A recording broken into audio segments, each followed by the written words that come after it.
الحمد لله وحده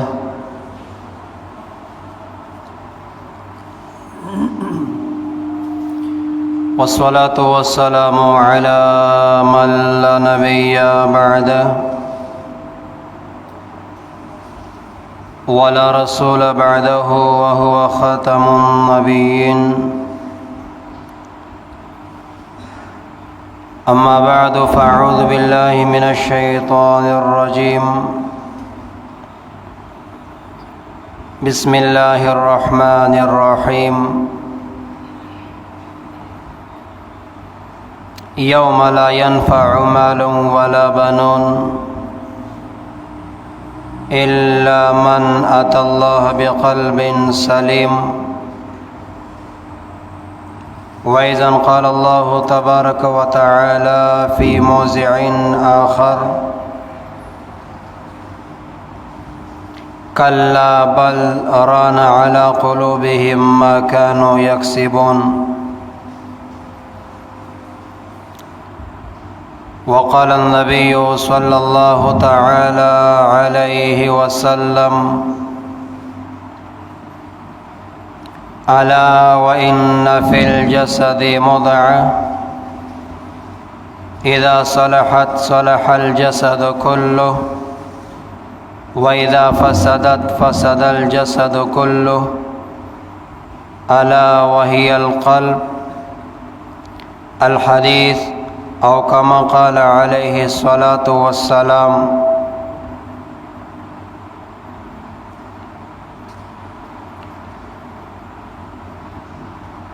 ہسی گرم بازار بل پا جہان نشتا، ہسی گرم بازار بل پا جہان نشتا، لکا گرم وی بازار د درویشانو، او چې د قهر لنده چا باندې کړي خخا، خطا ندرومی گزار د درویشانو. إن الله وملائكته يصلون على النبي يا أيها الذين آمنوا صلوا عليه وسلموا تسليما. اللهم صل على سيدنا ومولانا محمد وآله وبارك وسلم وصل عليه. زماډیر محترم او معزز سامعین و حضرات، نننے کے دن کے مختصر بیان دا مشتمل گرزوم دا بنی آدم دا زړه په کیفیاتو باندې.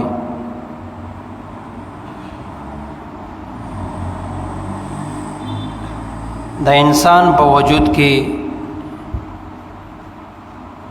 دوان دامونه داسې دي چې کله دا سلامت وي نو د انسان ټول وجود ور سره جوړ وي او د دنیا او د آخرت کامیابی وي، او چې کله دا دوان دامونه د انسان د وجود دا ناکاره شي نو بیا انسان د دنیا او د آخرت تاوانونو سره سر شي. هر هغه یو کس چې دا عاقل وي، بالغ وي، نو دی به په دې خبره باندې ورسي چې د انسان زړه او د انسان ژبه دا دوه داسې ټوکړې دي د انسان په وجود کې چې دا انسان دا عشق مصطفی مقام ته چې عاشق رسول جوړ شي او معرفت د الله پاک هم د دې په ذریعه د حاصل شي، ایمان هم ورته د دې په صله کې ملاویږي. او که انسان د الله پاک د معرفت نه محرومه کوي او په دنیا کې یو نیکه زندگی نه او آخرت د نعمتونو نه محرومه ساتي نو دام د انسان زړه او د انسان ژبه ده. کم یو انسان چې د بلوغت نه رستو په خپله ژبه باندې او په خپل زړه باندې کنټرول ساتلو نو د دنیا او د آخرت خیر خواهی سره به سم شي. قرآن عظیم الشان یو ځای کې د داسې خلکو بیان کوي، تاسو به اورېدلي د فلاني سړي باندې د مولا مسله سر نه کوي، جماعت کې مو زړه تنګ وي، قرآن تلاوت ته مې زړه تنګېږي.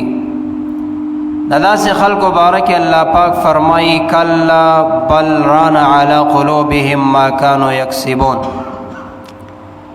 د داسې خلکو په زړونو باندې د ډېرو ګناهونو په سبب باندې زنګ ولګي. زنګ دومره ډېر ګناهونه وکړي، ګناه کبیرې او صغیرې، واړه لوی ګناهونه یې دومره په کثرت سره شي چې د انسان په دې زړه باندې زنګ ولګي، دومره تک تور شي چې دینی احکامات دته بیا فایده نه ورکوي. که عالم ورته نصیحت کوي ابې بد لګي، که مسجد ته راشي زړه پکې تنګ وي، که د یو نیک پاک انسان مجلس ته لاړ شي نو هغه په مجلس کې اعتراضات کوي. دا ولې د په دې خپلو ګناهونو سره دا زړه دومره تور کړی دی چې اوس دغه صفا کول ډېر عظیم کار دته جوړ شوی دی. او زه ورته چې د کوم څیز دپاره دنیا کې منډې وهو نو د هغې نفي م الله پاک کړی ده چې د مال او د اولاد دا به تاسو ته نفع نه رسوي. الله فرمایي یوم لا ینفع مال ولا بنون، په هغه ورځ د قیامت چې نه به مال چاته فایده رسولی شي نه اولاد، الا من اتی الله بقلب سلیم، مگر هغه سړی چې نجات مومي چې زړه د هغه د الله پاک په ذکر مطمئن او سالم او روغ پاتې شوی وي. خبره بیا زړه ته لاړه چې دا زړه د الله پاک په ذکر باندې صفا کړی وي، د ګناهونو نه دې بچ ساتلی وي، دنیاوي عزت هم درکوي او سکون درکوي او د آخرت نعمتونو سکون هم درکوي. مونږ خلک د ظاهري علم شوقیان یو، مدرسې ته ښه په شوق باندې ځو، د دین کتاب ښه په شوق ګورو. مونږ خلک چې ظاهري اندام باندې بیماری راشي ډاکټرانو ته ځو او بیا د هغه اندام سپیشلیسټ پسې ګرځو، خو چې کله زمونږ باطني بیماریانې مونږ ته ولګي او کینسر او ایډز ته ورسي نو بیا مونږ خلک د هغې غم نه کوو چې زه هلاکت طرف ته روان یم. او د زړه علاج چې ته نه کوې نو زړه به ستا مردار ناولې تک تور پروت وي، نو ستا چېرته بیا دین ته زړه لګي. لکه حدیث پاک کې راځي چې انسان ګناه وکړي دا مؤمن پیدایشي پاک پیدا شوی وي، مسلمان پاک پیدا شوی، نه چې بالغ شي د بلوغت نه وروستو هرې ګناه سره د ده په دې زړه باندې تور داغ لګي، دا زړه یې صفا رڼا وي. هرې ګناه سره یو داغ لګي، دا دومره تور شي چې مخکې ما وضاحت وکړو چې دا د دیني معاملاتو کې زړه تنګېږي. او د زړه د بیماری دپاره چې ته د قلب د بیماری ختمې هغه څه شی ده؟ بغض دی، عداوت دشمنی ده، ریاکاری ده، بدنیتی ده، کبر دی، حسد دی، دا ټول ستا د زړه بیماریانې دي. دا به ته څنګه پاکې او دا به څنګه ختمیږي؟ او دې کې بیا داسې مهلکې بیماریانې دي لکه حب جاه، د دنیا محبت. د دنیا د محبت د ډېرو پیرانو د علماو په سینه کې پروت دی، عوامو زړه کې پروت دی، دا ډېر په ګرانه باندې وځي. زمونږ پیر ارچي خراساني اخونزاده سیف الرحمن رحمت الله علیه خپل حکایت کولو چې کله مې بیعت واخیستو د خپل قلب او زړه ته متوجه شوم. دا قلبي ذکر مې دومره وکړو چې زما په زړه باندې د ګناهونو کم داغونه پاک شو، زړه مې شیشه شو، یو داغ پې پاتې شو. ډېر متوجه شوم، خواري مې وکړه دا یو داغ نه پاکېده.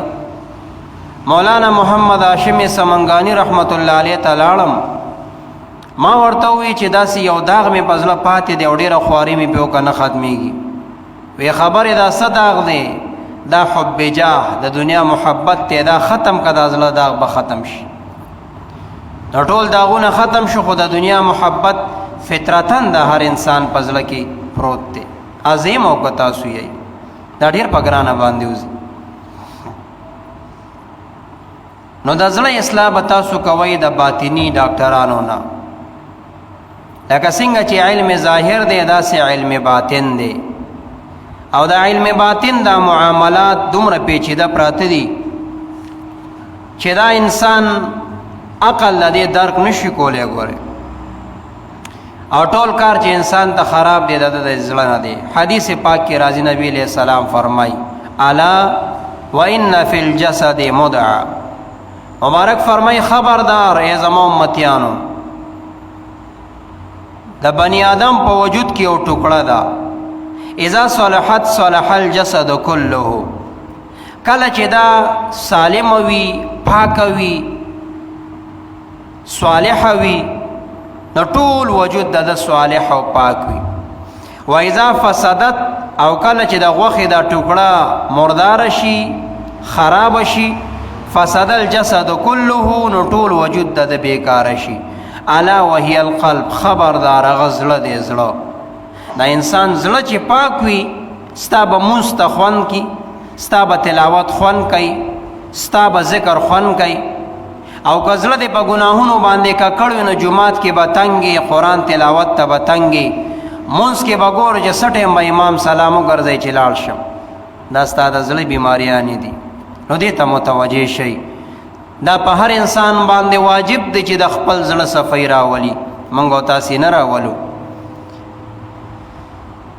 او دا الله پاک کار زمونږ مخونو کتو ته نه دی د سینه دا چې مونږ کم سړی سپین دی الله ته نږدې دی او کم تور دی نږدې نه دی کم مالدار دی الله ته نږدې دی او چې کم غریب دی نه دی نږدې نه حدیث پاک کې راځي نبی علیہ السلام فرمایي ان الله لا ينظر الى اجسادكم ولا الى صوركم نبی علیہ السلام مبارک فرمائی یقینا الله پاک ستاسو وجودونو ته او ستاسو مخونو ته نه ګوري ولکن ينظر الى قلوبكم اے زما امتیانو الله پاک ستاسو زړونو ته ګوري بلال حبشی رضی الله تعالی عنہ څومره تور انسانو لیکن دا هغه زړه دا د الله پاک په معرفت باندې ډکو څومره لوی مقام ورته الله پاک ورکړی دی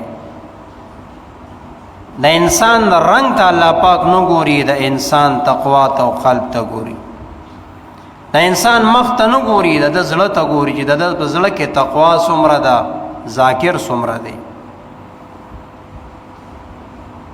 نو دا علم حاصلون لکه امام غزالی رحمت الله علیه فرمایي په احیاء العلوم کې فحمایة القلب عن وساوس الشیطان واجبة وهو فرض عین ساتنه د زړه د وسوسو د شیطان نه دا واجب یعنی فرض عین ده اوس په هر یو سړي دا لازم ده چې دا خپل زړه یو ماهر ډاکټر ته ورشي چې باطنی سپیشلیست یو هغه خپل علاج وکړي چې هغه صوفیا دي مشایخ دي پیران طریقت دي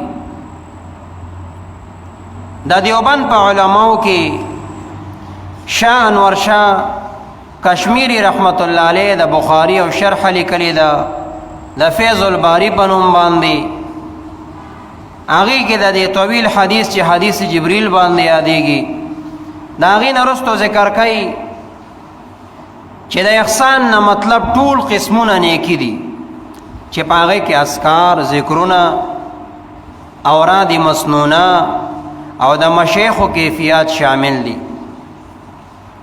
د علم ظاهر او باطن په اهمیت باندې خبرې شاه صاحب داسې کوي چې ترکمه پورې چا د علم ظاهر سره علم باطن یو ځای کړی نه وي نو تر هغې دغه انسان د نبی علیہ السلام صحیح او کامل وارث نشي جوړی دی اوس کم خلک چې ځان ته دیوبندیان وایي او د تصوف او د پیرانو په خلاف دي نو دا شان ورشا کشمیری او عظیم محدث تیر شوی دی او دی وای چې څوک علم ظاهر حاصلای او علم باطن نه حاصلای دا د نبی علیہ السلام پورا او کامل وارث نه دی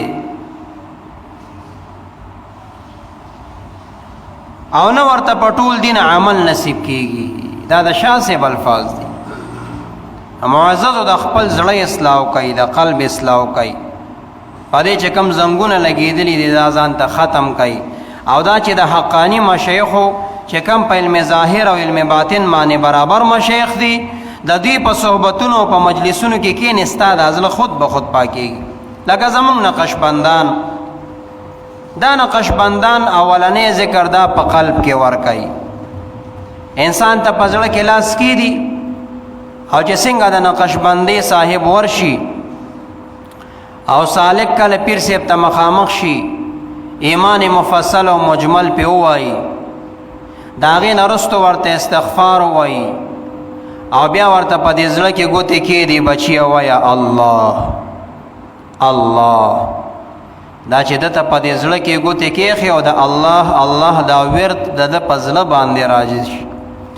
او د نقشبندي بیا کمال دا دی، که ته مزدور کاری نو مزدورۍ کې دا ذکر کولی شي، که ته دکانداري دکاندارۍ کې کولی شي، که ته مولای په مولایۍ کې کولی شي، او که ډریور یې په ډریورۍ کې کولی شي. ولې تسبیح نیول نشته دی، بس دا زړه دې متوجه که الله الله الله. یو وخت په پتا داسې راشي چې ته آرام هم کې ستا زړه کې به ذاکر وي، د الله الله ورد به کوي.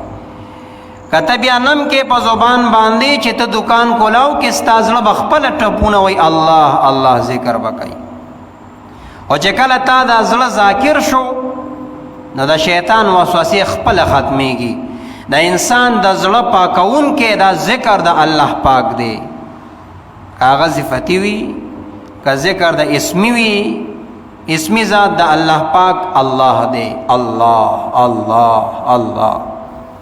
صفتونو مونږ دی لکه هو، دا هو دا د چشتیه په ذکر کې، دا نو نقشبنده دا ذکرونه چې ورکوي دا د زړه د صفایۍ دپاره صرف په دې نیت باندې چې د انسان د زړه د ګناهونو نه ختم شي، پاک شي او د الله پاک معرفت حاصل شي. نو چې کله ستا زړه ذاکر شو نو خود به خود به ستا ګناهونو ته زړه نه کېږي.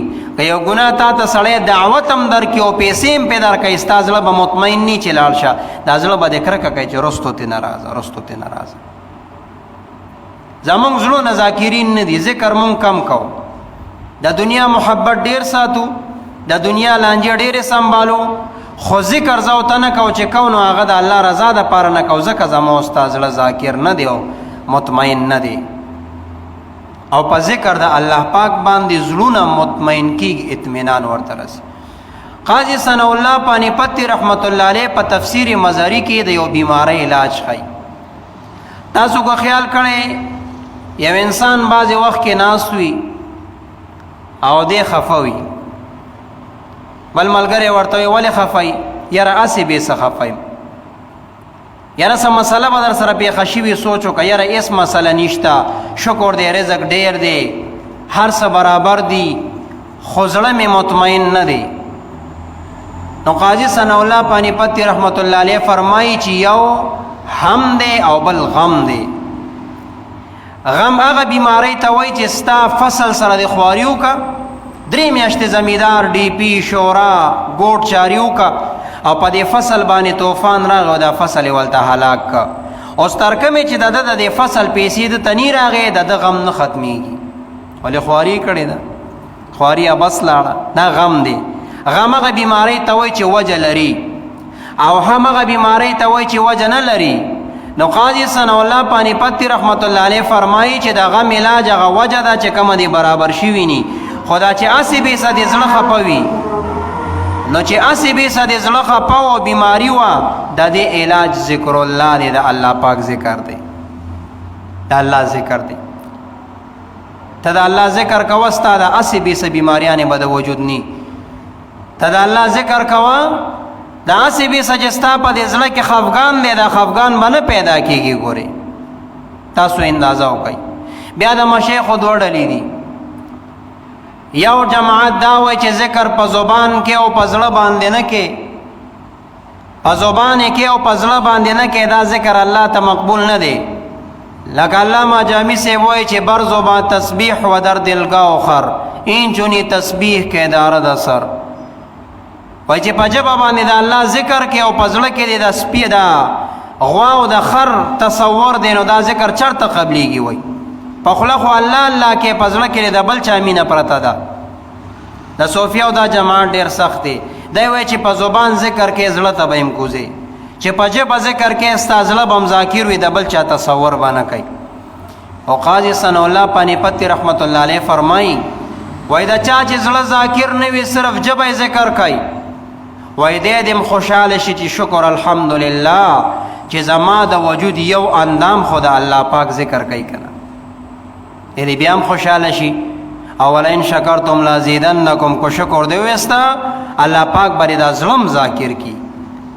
خدای شکر دی چې جبه خو مستا په ذکر لګیا ده کنه، نو چې شکر دی وستا ستا دی زړه ته به الله پاک دا ذکر کوس کی. معزز و مقصد میدا دی د خپل زړه اصلاح کوي، مطمئن کوي. دنیاوی وجه راضی غربت په پتا سو باندې وی خفکیږي. ما یو سړی به الله پاک غریب پیدا کړی وي، یو سړی به الله پاک مالدار پیدا کړی. ما د یو پروفیسر یو بیان اورېد ډېره فایده او خوند یې راته راکړ. هغه وایي یو دفتر کې یو سړی 8 غنټې ډیوټي کوي، 20,000 روپۍ میاشت اخلي. او بل سړی 8 غنټې ډیوټي کوي، 50,000 روپۍ میاشت اخلي. او بل سړی 8 غنټې ډیوټي کوي، 1,00,000 روپۍ میاشت اخلي. او درې واړه یو شان ډیوټي کوي، د یو تنخواه 20,000، د بل 50,000، د بل 1,00,000. وای دا 20,000 دی په دې خفه کېږي نه.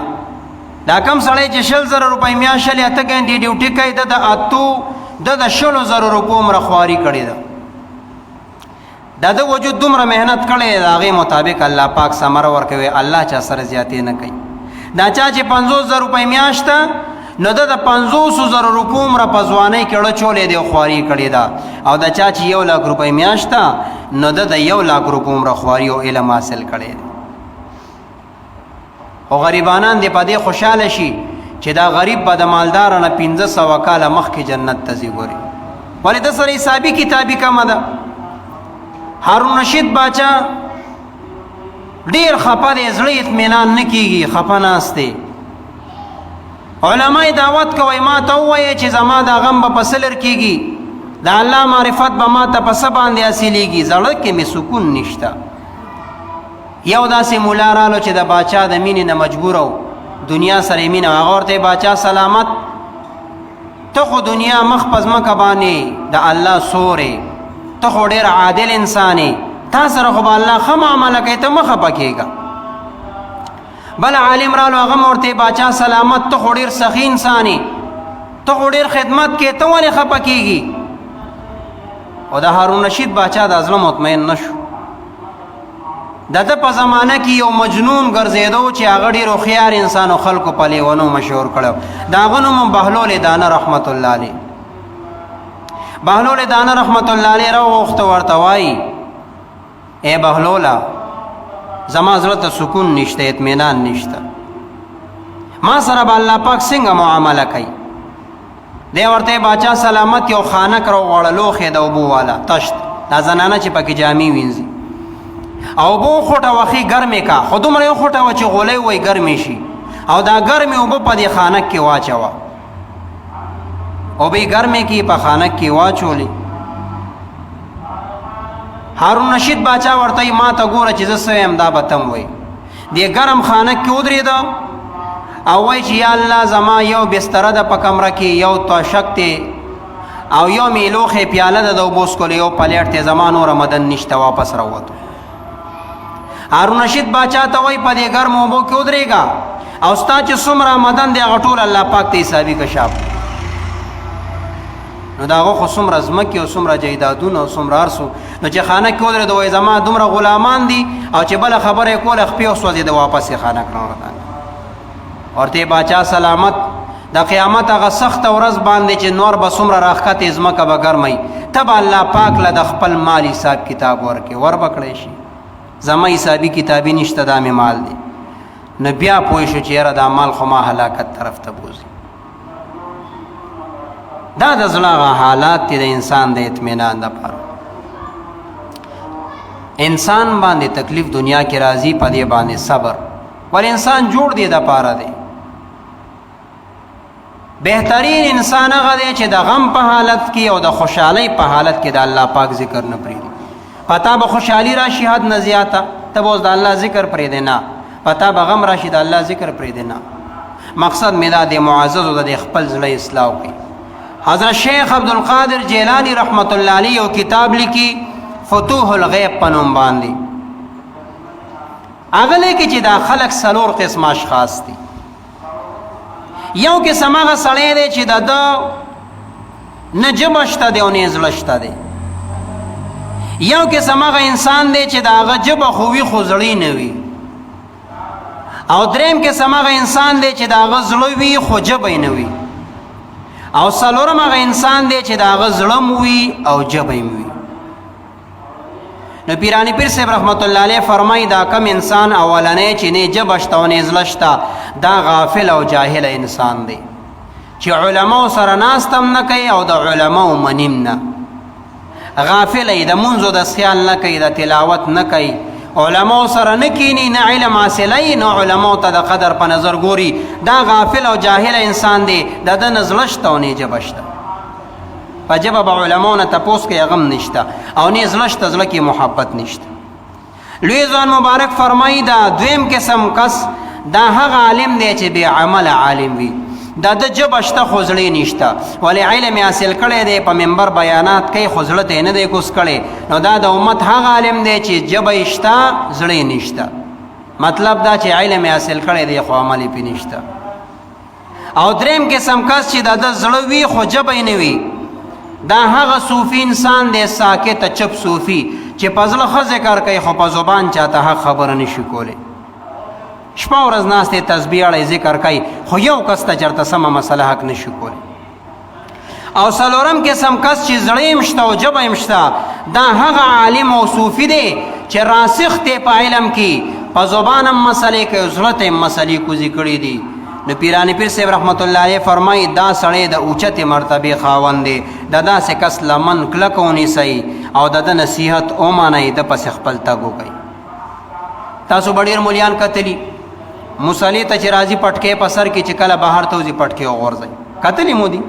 بیا د جالۍ ټوپۍ کې ګرځي. کته ورته مولانا صاحب پټکې ولې نه په سر یې دی؟ درته وایي فرض خو نه دی که نه. نو دا هغه عالم دی چې د ده په خپل علم عمل نشته. خلکو ته وایي د پیغمبر سنت عملي که خپل نه عملي کوي، بس راشي مصلي ته یې په سر کې بیا نه په سرئ. جامو ته یې وګوره لنډې جامې به وي، ګیره به کینچي کوي، ویخته به یې نی، رانجه به نه اچوي. یعنې دا ټول د پیغمبر سنت به تا ته بیانوي، خپله به یې نه عملي کوي.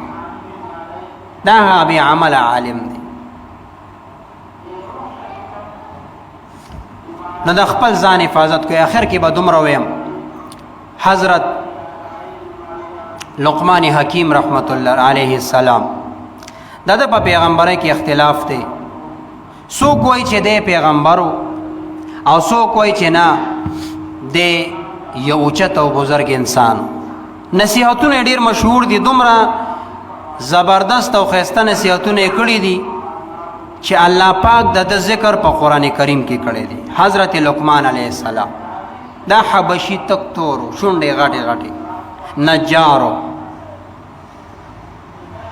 مزدوري به یې کوله. دا د دوه واقعې درته کوم مختصرا د زړه باره کې، بیا به تاسو خپله پوه شئ. یو ته چا تپوس وکړو چې لقمان حکیم صاحب ته دومره عظیم شخصیت یې، دومره غټ انسان جوړ شوی، دا څنګه جوړ شوی؟ ورته وایي بچیه خلکو چې کومه ګناه کوله ما هغه ګناه نه کوله، هغه مې پرېښې وه.